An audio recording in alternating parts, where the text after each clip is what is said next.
ఒక అందమైన అడవిలో జంతువులు ఆనందంగా జీవించేవి. అడవిలో జంతువులన్నీ గర్వం లేకుండా ఒకరికి ఒకరు సహాయం చేసుకుంటూ అందరూ స్నేహంగా ఉండేవారు. ఆ అడవి ఎప్పుడూ నవ్వులతో ఆనందంతో నిండిపోయి ఉండేది. ఆ అడవిలో ఒక కుందేలు ఉండేది. అది చాలా వేగంగా పరుగెత్తేది. అడవిలో ఎవరూ దాని వేగానికి సరిపోలేవు. అందుకే అది చాలా గర్వంగా మారింది. ప్రతిరోజూ ఇతర జంతువుల ముందు గొప్పలు చెప్పుకుంటూ నేనే వేగవంతుడిని, నన్ను ఎవరూ ఓడించలేరు అని చెప్పేది. జింకలు, కోతులు, ఎలుగుబంట్లు అన్నీ విని విసిగిపోయేవి. కాని ఎవరూ ఎదురు మాట్లాడలేకపోయేవారు. అదే అడవిలో ఒక చిన్న తాబేలు ఉండేది. అది చాలా నెమ్మదిగా నడిచినా చాలా తెలివిగా, శాంతంగా ఉండేది. ఎప్పుడూ ఎవరికీ హాని చేయదు. ఎవరికైనా సమస్య వస్తే సహాయం చేసేది. ఒక రోజు కుందేలు తాబేలును చూసి నవ్వుతూ, అయ్యో, నువ్వా, ఇలా నడిస్తే ఒక చోటికి చేరడానికి రోజులు పడతాయి కదా అని అంది.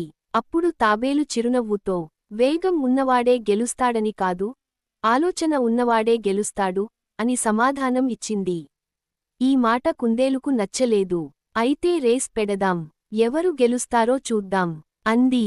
అడవిలోని జంతువులందరూ కూడి రేస్కు ఏర్పాట్లు చేశారు.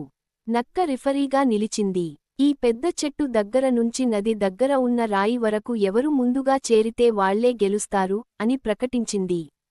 1, 2, 3 అని నక్క చెప్పగానే కుందేలు గాలివేగంతో పరుగెత్తింది. తాబేలు మాత్రం నెమ్మదిగా, శాంతంగా తన ప్రయాణం మొదలుపెట్టింది.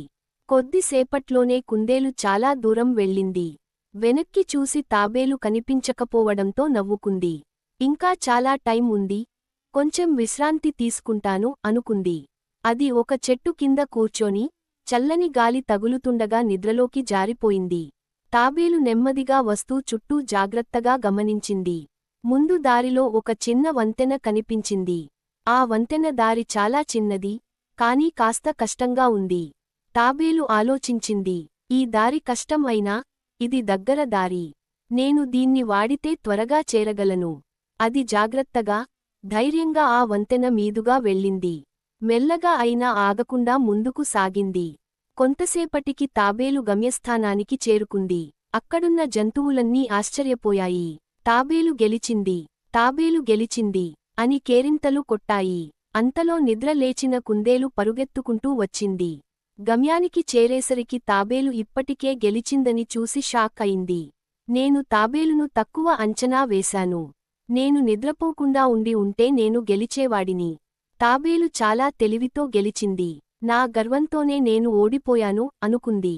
తాబేలు దగ్గరకు వెళ్ళి, నువ్వు చాలా గొప్పదానివి. నేను నా గర్వంతో ఓడిపోయాను, నువ్వు నీ తెలివితో, ఓపికతో గెలిచావు అనింది. తాబేలు నవ్వుతూ, అతి ఆలోచనలు, గర్వం మనిషిని ఓడిస్తాయి అనింది. కుందేలు అప్పటి నుంచి గర్వం మానేసి అన్ని జంతువులతో మంచిగా నడుచుకుంటుంది.